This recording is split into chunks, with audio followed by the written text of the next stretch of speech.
გამარჯობა, მოგესალმებით ყველას. დღეს ხუთშაბათია, რაც იმას ნიშნავს, რომ ეთერშია დღის შოუს კლინიკა. მოგესალმებით გოგოებო და დღეს კალენდარზე 1 ოქტომბერია. მაყურებელს უნდა შევახსენოთ, რომ დღეს თურმე მსოფლიო აღნიშნავს ხანდაზმულთა საერთაშორისო დღეს. ჩვენ იმდენი ვიხუმრეთ ამ სიტყვაზე, მე მგონი დროა საბოლოოდ გავარკვიოთ რა ასაკობრივი კატეგორია მიეკუთვნება ხანდაზმულს. ცოტა შევშინდი. ნუ შევშინდი, ჩვენ ყველანი ახალგაზრდები ვართ, მაგრამ იმედი მაქვს, რომ ჩვენი კლინიკის მთავარი ექიმი დღეს, რომელიც ჩვენთან ერთად იქნება, ცოტა დამამშვიდებს, როდესაც შემოვასწრებთ. ერთი ვიცი რომ ის არის ძალიან ახალგაზრდა, ძალიან სიმპათიური და რაც თავარია პროფესიონალი, მე მინდა სტუდიაში დავაპატიჟო ჩვენ თანაწამყვანი ალერგოლოგი, იმუნოლოგი, პედიატრი ბატონი ბიძინა კულუმბეგოვი. შემოგზანდით. ბიძინა მოგესალმებით. საკარგერო მადლობა მოგზაურობთ. ეხლა არ ვაპირებ თქვენთან დარჩენას, ჩვენ სახალხო სტუმართან უნდა მივიდეთ. ვიში გაგცვალეთ ბატონო ბიძინა? ამაში გაგცვალე? საქართველოს მოსახლეობის მოგეხსენება დაახლოებით 20% ხანდაზმულებს მიეკუთვნება. თქვენ თუ გაქვთ ინფორმაცია რომელ ასაკობრივ ჯგუფს უწოდებთ ჩვენ ხანდაზმულებს და ასე შემდეგ. დაახლოებით 60 წლის შემდეგ, 60 წლის შემდეგ აბსოლუტურად სწორია. მაგრამ გააჩნია რომელი ექიმი გეუბნება. გინეკოლოგისტვის 25 წლის ზემოთ ხანდაზმული ხარ.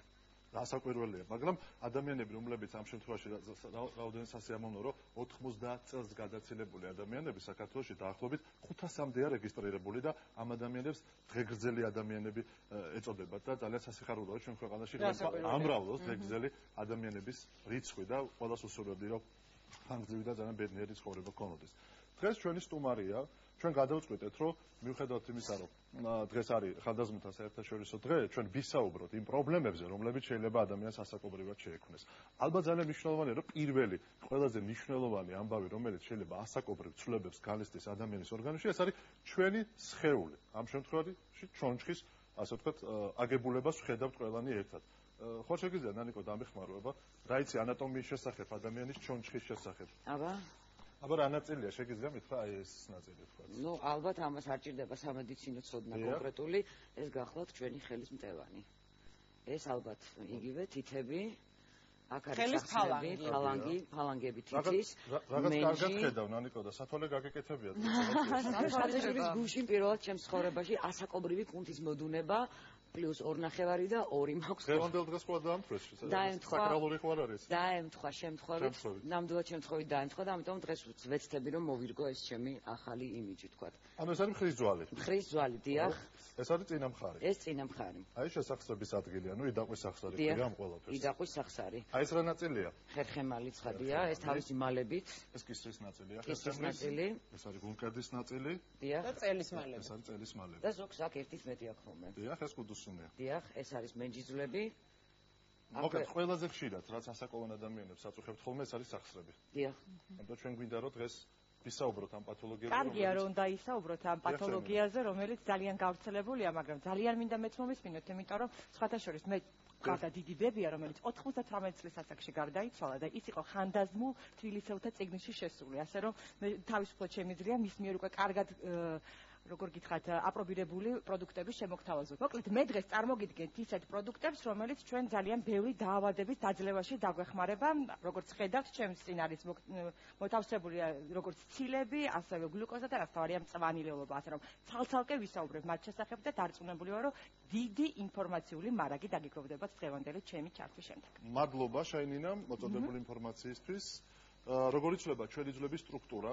მათი ასაკობრივი ცვლილებები, რა შეიძლება კავშირში, შეიძლება იყოს წელის ტკივილთან და ასე შემდეგ. მოდი, მე არ შევიჭრები ჩემი კოლეგების კომპეტენციაში და ამ შემთხვევაში მათ მოვხმობ სტუდიაში და დავუთმობ ამ შემთხვევაში ასპარეზს.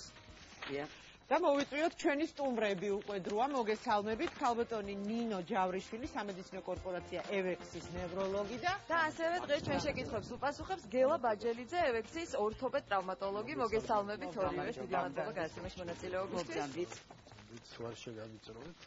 არ შეგვავიწროვეთ, ბევრი შეკითხვები გვაქვს, ძალიან ბევრი. ბატონ გელა, მოგესალმებით და პირველი კითხვა გვექნება, როგორ ვითარდება საერთოდ ხერხემლის პათოლოგიები? აი ძალიან მარტივად და გასაგებად რო აუხსნათ ჩვენს ტელემაყურებელს, იმედის კლინიკის მაყურებელს. ხერხემლის პათოლოგიები ასაკობრივ ჭრილში თუ ზოგადად? ასაკობრივ ჭრილში. ბუნებრივია, ეს დაბერების პროცესი ეხება ძვალსახსოვთა სისტემას და ეს არის სრულიად ბუნებრივი. პირველ რიგში ყალიბდება ართროზული ცვლილეები, ანუ ხერხემალს თუ ავიღებთ, ხერხემალი ისეთივე სახსრებისგან შედგება, როგორც სხვა სახსრები, დაუშვათ მუხლი, მენჯბარძაყი და როგორც ჩვენ ვიცით, რომ ნებისმიერ სახსაში შეიძლება განვითარდეს ართროზული ცვლილები, შესაბამისად ეს ეხება ხერხემლის აუცილებელია რომ ყველა ადამიანს შეაწუხოს თქვა ცხოვრების განმავლობაში სწორედ აი ამან. არა, შეწუხება ერთი საკითხია. ანუ ცვლილები მეტწილად გარკვეულწილად აუცილებლად მიმდინარეობს. დიახ. იმის მიხედვით თუ რამდენად ინფორმირებული ვართ, რამდენად მზად ვართ, ამის მიმართ შეიძლება შეგვაწუხოს და შეიძლება არა. ხალხონინო, მინდა თქვენ გკითხოთ, აი შეიძლება ადამიანს სიმპტომურად აწუხებდეს წელის ტკივილი. აი ეს პროექცია ის არის, რომელიც წელთან არის დაკავშირებული. თუმცა ის შესაძლებელია. მოგეხსენებათ, რომ ძალიან ბევრი სხვა დაავადებიდან iradiatsiით, ანუ გადაცემითი ტკივილის ნაწილი იყოს. როდის უნდა მივიტანოთ ჩვენ ეჭვი, რომ ეს არის წელის ტკივილი? წელის ტკივილი შეიძლება გამოიწვიოს თვითონ ხერხემლის, როგორც ბატონმა გელამ აღნიშნა, სახსრების, კუნთების, ყესოვანი აპარატის დაჭიმვამ, დაზიანებს, სხვადასხვა ტიპის დაზიანებამ, ასევე იმ ორგანოებმა, რომლებიც მოთავსებულია მუცლის ღრუში, მცირე მენჯის ღრუში, ესენი არის iradiირებული ტკივილი. ტკივილის ხასიათის მიხედვით გადაცემითი ტკივილია და აი ადამიანებისთვის, ვისაც თუნდაც ხანდაზმულებს და ჩვენს მაყურებელთა ამ ნაწილს და კატეგორიას აწუხებს წელის ტკივილი.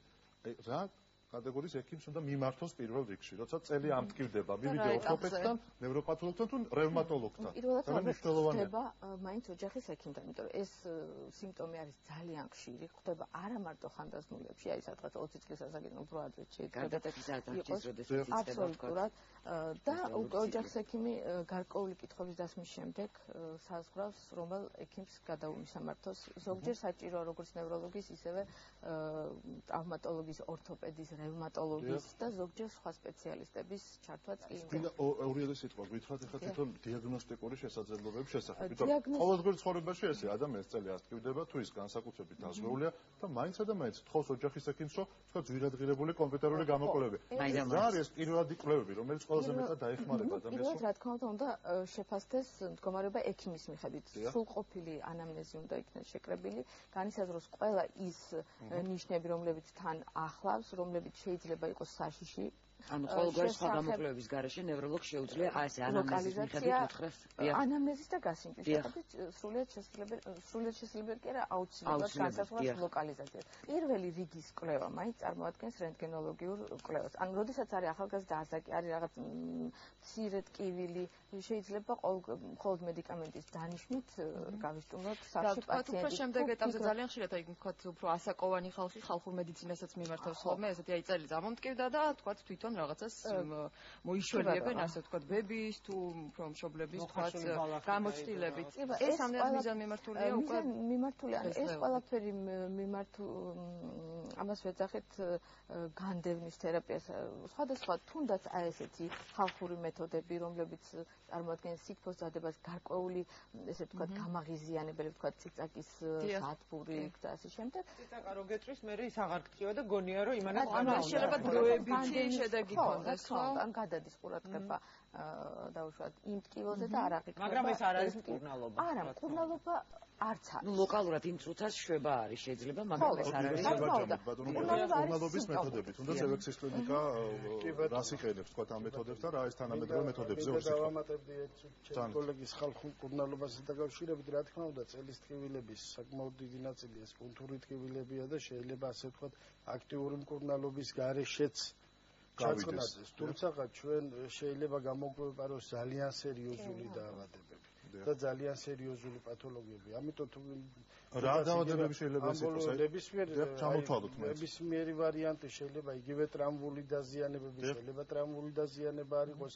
ასაკში განსაკუთრებით როდესაც ართროზული ცვლილები ვითარდება, იქ შეიძლება საერთოდ არასტაბილური ხერხემალი მივიღოთ, მალამალაზე დაცურდეს და ხომ წარმოგიდგენ, არა ეს ტკივილი არა, ეს შეიძლება მწვავედ არა, ეს შეიძლება ქრონიკულად განვითარდეს. ხვდით?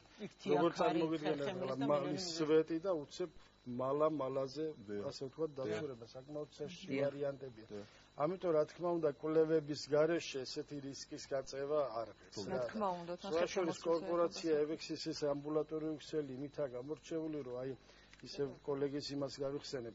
ეს მოსაზღვრე პათოლოგიები, აქ კომპლექსურად უნდა იმუშაოს ორთოპედმაც და ნევროლოგმაც. თუ არის რაიმე პრევენციული საშუალებები, რომელსაც შეიძლება ეს გადავწიოთ დაუშვათ, ეს ტკივილები, ეს გადავავადოთ, მაქსიმალურად. მე ცოტა უახლოვდები ამასაც ახლა და მინდა რომ მარტივი ლოგიკა ამისთვის ღრმა სამედიცინო ცოდნა არ არის. ხერხემალი ეს ხო არ არის რაღაც ისეთი სოფისტიკური წარმონაქმნი ჰაერში ძვალი. ეს ხო სტაბილიზირდება კუნთოვანი და მყესოვანი სისტემა. რამდენადაც ჩვენი კუნთოვანი მყესოვანი სისტემა მყარია, სტაბილური და ძლიერია, იმდენად დაცულია ხერხემლის სვეტი. ანუ კუნთოვანი სისტემა უნდა გავაძლიერო. ჩვენი კუნთოვანი კორსეტი, აი ამიტომა სულ ლაპარაკი მოძრაობა, ხომ? ჩვენ არ ვისაუბრია ამ ზურგის კუნთებზე. ნებისმიერ საკითხზე. რამდენადაც ეს კუნთოვანი კორსეტი მყარია, იმდენად ნაკლები დატვირთვა მოდის თვითონ მალაზე და ჩვენ შეიძლება გადავავადოთ კი არა საერთოდ თავიდან ავიცილოთ. მე დამაიმედეთ, მაგრამ ხო შეიძლება რაღაც დავლიო კალცი კიდევ რაღაც მედიკამენტოზური ეს ბუნებრივია, მაგრამ ეს არის ასე ვთქვათ პატარ-პატარა წახმარები. პატარ-პატარით შენდება. პატარ-პატარ ბუნებრივია. ძირითადად მაინც ცხოვრების მობილური წესია წამყვანი, ასე ვთქვათ. ნანიკო, ნუ აიდე აბუჩათ ჩვენი პატივცემული სტუმარი. სტუმარის კითხვა აქვს, როგორ შეიძლება რომ ეს ჩემი ძვლები ისე გავამაგრო, რომ რაღაც ეტაპზე არც სახსრებმა შემაწუხოს თქვათ, არც ოსტეოპოროზი განვითარდეს. მოდი ავხსნათ რა არის მაყურებელს ოსტეოპოროზი, რატო გვემართება ეს?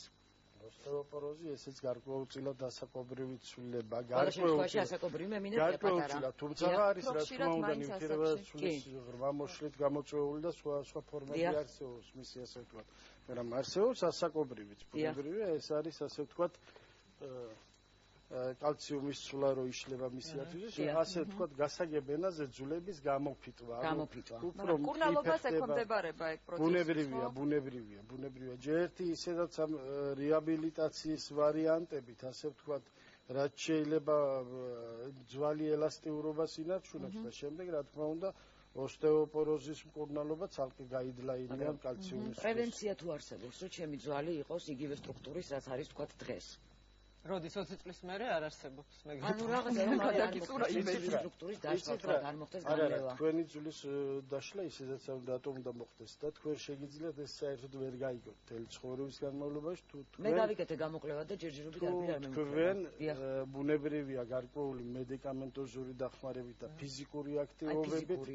ბუნებრივია ფიზიკური აქტივობებით. ან ცხოვრების ჯანსაღი რეგულარული ვარჯიში არის საუბარი, ცურვა მაგალითად იდეალურია სახსრებისთვის, ვინაიდან ცურვა ეს ის ვარიანტია, როდესაც ვერტიკალური დატვირთვა არ მოდის სახსრებზე და ხო ხვდებით. ეს ის ოქროს წესია, რომელიც ყველა შემთხვევაში არის რეკომენდებული. ცურვა, ფიზიკური აქტივობა, ვარჯიში და ჯანმრთელობის წესი. შეიძლება რომ გადავწიოთ დაბერების ასაკი სახსრების მხრივაც, ისევე როგორც სხვა ორგანოებზე ჩვენ ხშირად ვისაუბრებთ. დიდი მადლობა. უკაცრავად გამაინტერესებს იცით თუ შეიძლება რომ ეს კალცის ნაკლებობა შევისოთ იმ პროდუქტებით რომელიც შეიძლება ჩვენს მაცივარში იყოს მაგალითად ბოლოკით მე მაქვს ისეთი ჩამონათვალი აი ამ პროდუქტებისა რომელიც მე ვფიქრობ რომ ჩვენს მაყურებელს დაეხმარება იმაში რომ ყოველ შემთხვევაში დღის 25-30% თუნდაც კალცისა და დ ვიტამინისა დღიური ნორმა მიიღოს მოდით დავიწყოთ რძისგან რომელმაც ყველამ იცის ძალიან კარგად რომ არის კალცის ძალიან დიდი საბადო ნამდვილად თქვენ დღის მანძილზე 3 ჭიქა მაინც უნდა მიიღოთ საიმისოთ რომ დღიური ნორმის 30% შეივსოთ კალცისა ასევე თქვენ დაგჭირდებათ ამ ყველაფრისთვის აი ესეთი ტუნა რომელიც არის თევზი და პრინციპში ყველა თევზი რომელიც შეიძლება იყოს ცხიმიანი იმიტომ რომ რაც უფრო ცხიმიანია თევზი მით უფრო მეტ ომეგა-3 ჯგუფის ვიტამინებს შეიცავს მე აქ წარმოდგენილი მაქვს გოგრის თესლი და გოგრის ზეთი. გოგრის ზეთი ზოგადად ქართულ ბაზარზე არის ძალიან იშვიათი პროდუქტი, მაგრამ ძალიან სასარგებლო, რადგანაც ის ძვლების რეგენერაციას უწყობს ხელს. თუ თქვენ არ გიყვართ რძის დალევა ყოველ დღე, მაშინ აი ასეთი ძვირფასი მწვანილი არსებობს, რომელსაც ქვია სახელად ისპანახი. სწორედ ერთი ჭიქა ისპანახის წვენი შეგივსებს თქვენ დღიურ 25% რაციონისას კალცის მოხმარების დროს. და რაც თავარია, კალცს აუცილებლად სჭირდება დ ვიტამინი, იმისთვის რომ ამ ყველაფერმა კარგად შეახციოს ჩვენს უჯრედებში და ამიტომ წარმოდგენილი მაქვს კვერცხი, ოღონდ კვერცხი ძალიან ორიგინალური პროდუქტი არის იმ თვისებით, რომ მისი ნაჭუჭი დიდი ოდენობით შეიცავს კალცს, ხოლო გული დიდი ოდენობით შეიცავს დ ვიტამინს. ასე რომ ეს პროდუქტები გამოიყენეთ ყოველდღიურად თქვენს რაციონში და დამერწმუნეთ რომ მედიკამენტოზური მკურნალობა ბევრად უფრო ნაკლები დაგჭირდებათ. ვენდოთ ანუ შაინინას რჩევს ამ შემთხვევაში რაც მან გაგვანდო. ვენდოთ ხო ესე იგი შაი გადარჩით. დიდი მადლობა სტუმრობისათვის. დიდი მადლობა მოგზანებისთვის, მაყურებელს კი შევახსენებ, რომ ჩვენი სტუმრები იყვნენ სამედიცინო კორპორაცია ევექსის წარმომადგენლები, ძალიან იმედიანად გვტოვებთ. ბატონო ბიძინა, გადაცემის შემდეგ ნაწილში რაზე ვისაუბრებთ? შემდეგ ნაწილში ჩვენ გვექნება კიდევ უფრო ძალიან მნიშვნელოვან საკითხზე საუბარი, როგორც შეეხება მეხსიერებას, იმიტომ რომ ხანდაზმულ ადამიანებს ეს პრობლემები ხშირად ამ პრობლემებს ხშირად თან დევს, რასაც ქვია ასაკობრივი ცვლილებები. შესაძლებელია თუ არა, რომ გავავარჯიშოთ გონება ისე, რომ ძალიან დიდი ხანი ჩვენ ვიყოთ ასე ვთქვათ, შევინარჩუნოთ ჩვენი მეხსიერება. აი ამაზე გვექნება ჩვენ საუბარი.